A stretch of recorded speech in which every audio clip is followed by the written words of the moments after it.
Hello and welcome to India's World. Today we are going to discuss the emerging situation in Yemen. Yemen is undergoing a civil war as a Shiite insurgency based in northern Yemen, the Houthis, sweep through much of the west of the country. The Houthi insurgency is said to be backed by Iran and now controls Yemen's capital, Sana'a. The Houthis have been coordinating their offensive throughout the country with army units loyal to Yemen's former president, Ali Abdullah Saleh, who stepped down from power during the Arab Spring in 2011. The Houthi offensive has forced Yemen's current president, Abd Rabo Mansour Hadi, to flee the country from the southern coastal city of Aden by boat. Saudi Arabia, meanwhile, has launched airstrikes against the Houthis in the north of Yemen with backing from Egypt, Jordan, Morocco, Sudan, the UAE, Bahrain, Kuwait, and Qatar. Iran has condemned the airstrikes, however, warning that such an escalation of war would make a peaceful reconciliation within Yemen almost impossible. The fighting, meanwhile, has left large swaths of eastern Yemen without any sort of state control. India, which has thousands of workers in Yemen, mostly nurses, is trying to evacuate them by dispatching 2 ships there. To discuss the spiraling violence in Yemen and its consequences, we have with us a very distinguished panel of experts. We have with us Ambassador Ranjit Gupta, an eminent diplomat. He has served as India's ambassador to North Yemen, Venezuela, Oman, Thailand, and Spain, and he was also head of India's representation in Taiwan. Ambassador Ishrat Aziz, another distinguished diplomat. He is one of India's foremost experts in West Asia. He served as India's ambassador to the Kingdom of Saudi Arabia, the UAE, Tunisia, and to Brazil.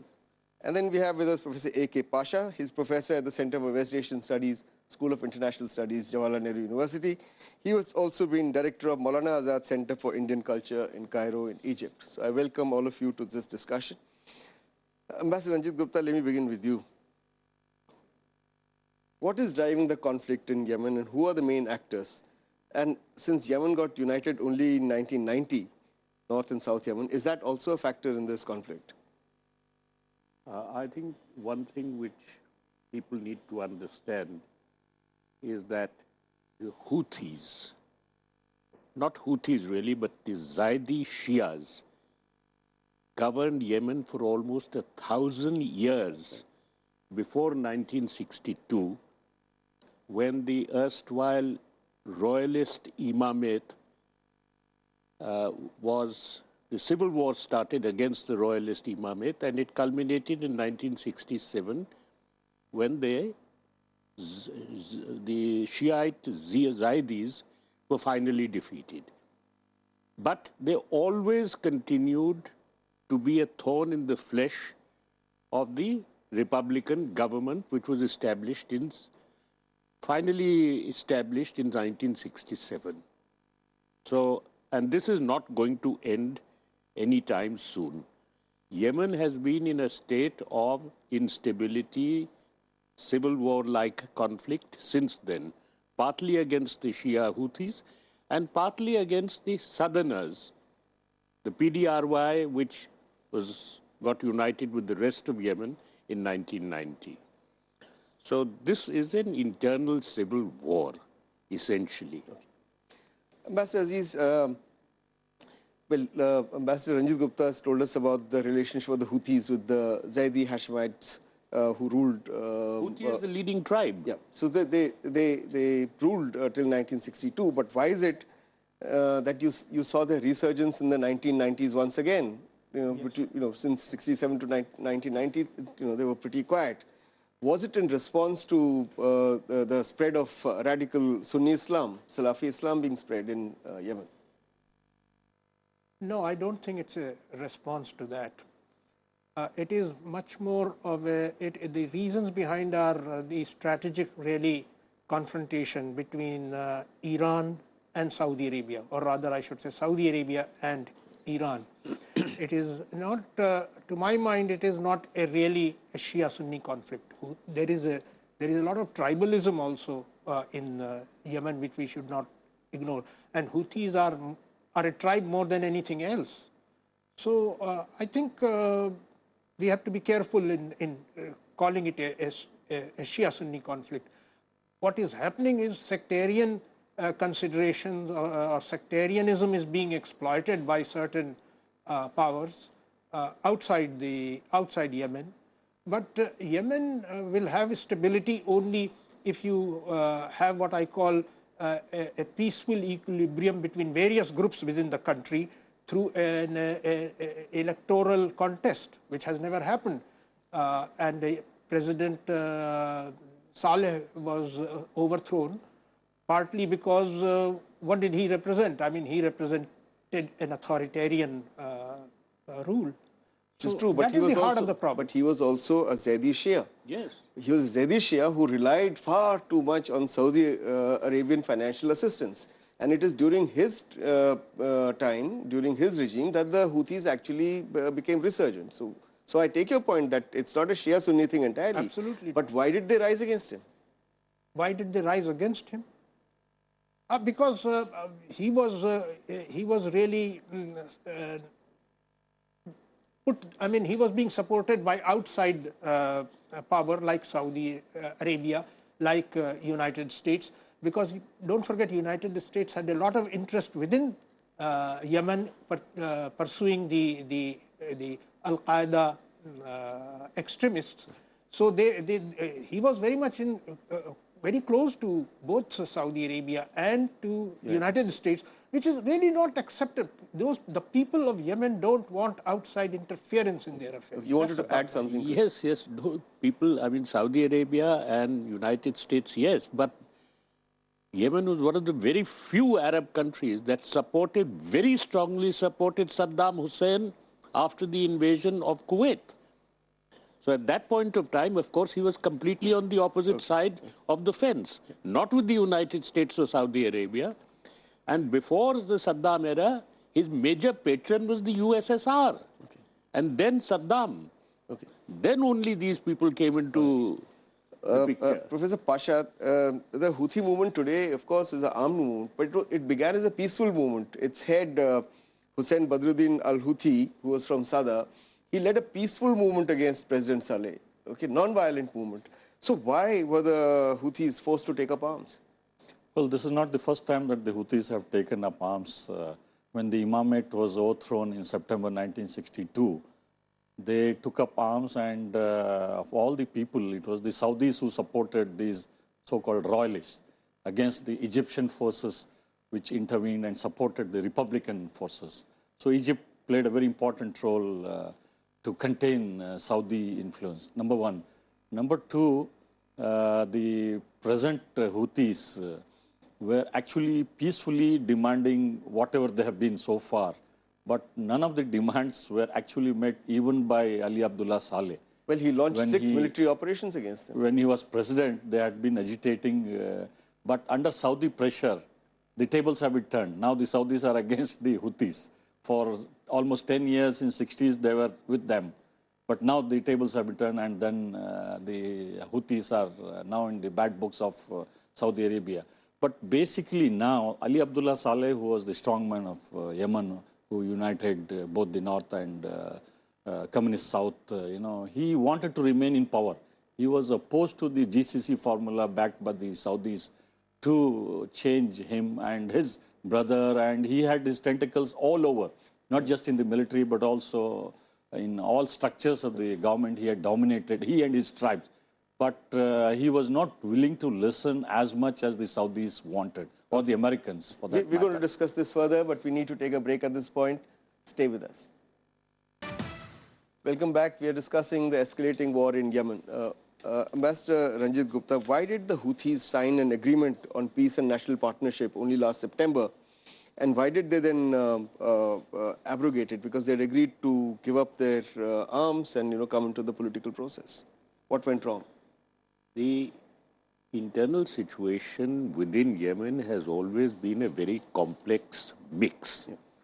I think in September, the Houthis hadn't quite realized just how quickly they had advanced, and essentially into non-Houthi territory. And I think they felt that there's no need to constrain themselves, because all kinds of units under the influence of Ali Abdullah Saleh, who has been president since 1978, decided to support the Houthis against the vice president's government, the former vice president who became the president. So they started growing mustaches, you see, suddenly they didn't feel the need to be constrained. So therefore, they filled the vacuum left by the transition process that unseated Abdullah Saleh. That's right. So they felt that they could fill that vacuum. So direct result of Arab Spring. Not direct result of Arab Spring. The villain of the peace is Ali Abdullah Saleh. Okay. Since 78, when he came to power, he wants to remain in power. Yeah. So he decided to switch sides. Had he not switched sides and become an active supporter of the Houthis would not have been able to do what they have done. So he is the main villain of the peace. Still is. Yes, he is, I'm saying. He is still the main villain of the peace. Yeah. Until this man is neutralized one way or the other, I'm afraid Yemen is going to be under all kinds of internal problems. Yeah. Ambassador Yes, Aziz, you know that you earlier said that there's a need for bringing all sort of centers of political gravity, if you like, together. That's so there's Sunni political Islam, there's the Zaidi Shia current, which has transformed itself into this armed insurgency of the Houthis, this tribal north, and there is the post-colonial, post-socialist south. Now, do you think the individual legitimate concerns can be addressed peacefully? Because Ambassador Ranjit Gupta seems to be suggesting he uses the neutral term, neutralize Abdullah Saleh, whatever that might mean. But is there a peaceful way possible? Before I answer your question, let me say that what Professor Pasha said confirms what I said. That, I mean, earlier the royalists who were Shias, they were being supported by a Sunni, I mean, the staunchest of Sunni countries in the world. So it is not I mean, if we keep looking for Shia-Sunni conflict, we will get nowhere. I'm not. I'm merely saying, how do you balance Shias, Sunnis, tribals? Yes, I said that very clearly. In all these countries, not only Yemen, in all these countries there is diversity, there is plurality. There is plurality of religion, there is plurality of tribes, there is plurality of many other kinds. Now, unless you give every identity a chance to get a voice, and that voice can only be given in a democratic system, you will not have end to conflicts. Now, that is $1 million question. How suddenly, overnight, you can bring it about? You can only bring it about through a period of transition. Now, transition requires time, and people get impatient. But to your question, is there any other way other than a democratic process? No, there isn't actually. Okay. Professor Pasha, now it's not a Shia-Sunni conflict in very clear terms, but it is also perhaps a Shia-Sunni conflict at some level. It's not because Abdullah Saleh's army units, most of them are Sunnis. Okay, yes. So and you have various other actors, the tribals, etc. But my question to you is Yemen really becoming the new focal point of a multinational proxy war between Iran and Saudi Arabia? Yes, it is being seen increasingly that way, and also on the ground. Yep. If you see the statements by the Iranian leadership, yep, they have been very strident in criticizing the Saudi airstrikes and the various measures. Well, the US is alleged that they are supplying arms. Yes, that is also there on the table, but we don't have hard evidence to show that they are arming like they did in Hezbollah, Lebanon, for example, or the Syrian regime, or the Iraqis against the IS. We don't have that hard evidence of direct Iranian supply of weapons, just as it is being talked about Iranian support to the Shias in Bahrain. It is more in the air. But my point here is the Cold War between Iran and Saudi Arabia has been extended to one more country beyond Bahrain, Iraq, Syria, Lebanon, Hamas, so on and so forth. Yemen is the latest casualty, yeah, but it was in the making for a long time because of constant Saudi interference in Yemeni affairs. Earlier they tried through the Islah Party, which did not work. Then they tried through various tribal arrangements. That also has broken down. But now the situation has become so dire after the Arab Spring, because many of the youngsters also have joined this Houthi movement who are not actually Shias. And they were hoping for better situation. For example, half of Yemen still doesn't have a good drinking water facility. Absolutely. The women live in dire poverty in rural areas, and infrastructure is crumbling. In fact, over the last 2 years, more pipelines and infrastructure has been we're going to destroyed. discuss those, but let's look at the war effort just now. So Ambassador Aziz, while UAE, Kuwait, Qatar and Bahrain have joined Saudi Arabia, why hasn't Oman joined them? Oman has a very special relationship with Iran. It has always had, and I do not think it can openly participate in such a venture. So it's not a GCC unified venture? No, not really. You must have seen, I mean, the countries which are getting in, which have got participation in this venture, their names have come out, but Oman is clearly missing, and Oman traditionally has followed, even when the Iraq-Iran war was going on, they followed an independent line, somewhat independent of the general GCC. Okay, I'll come to you. You were saying not something? only throughout, from the time of the Arab Egyptian peace agreement with Israel, Oman has never followed the line of GCC countries or the general Arab thing. It has never broken diplomatic relations with any of these people, irrespective of what happened. Okay. And of course, there has been a civil war in Oman itself. The protagonists were from PDRY kind of territory. So Oman cannot get involved in this. Okay. There will be a blowback. It's a direct neighbor. Oman has a very, very strategic policy, very well thought out policy. Yeah. So the question does not arise. All right, thank you. I was going to say that some of the tribes in South Yemen and Dhofar province of Oman, they straddle this border. Okay. Both sides. Which is what he's saying. But my question to you, quick answer. Please give a quick answer because we're running out of time on this segment. Has Egypt joined the war effort? In what way has it joined? No, I don't think we can look at Egyptian intervention on the same scale as we saw earlier during Nasser period, because Egypt has its own problems on the Libyan border, in Sinai, its ongoing civil war virtually in Egypt with the Ikhwan al-Muslimin. But the Navy is involved, apparently. The Navy is involved. I don't think they would send forces into Yemen. It is to secure or even the Air Force for that matter. It is to secure the entrance to the Red Sea, Bab el-Mandab, which is a very strategic, because without Bab el-Mandab closed, Suez Canal doesn't function. Okay. Well, the Navy has not reached anywhere near Bab el-Mandab. It is coming down. At the moment, it is coming down, and should the Houthis take over the ports, then the Navy probably will intervene. We're going to discuss that in the next segment, but we need to take a break at this point. Stay with us. Don't go away. Welcome back. We're discussing the escalating war in Yemen and its possible consequences. Ambassador Ranjit Gupta, let's change the subject a bit. Which side is the U.S. on? And do you think that the hurried evacuation of U.S. Special Forces from Yemen has actually hastened the civil war in Yemen? And if this continues, how much of a blow is it to America? And what happens to the U.S. effort, the counterterrorism strategy against Al-Qaeda's branch in Yemen?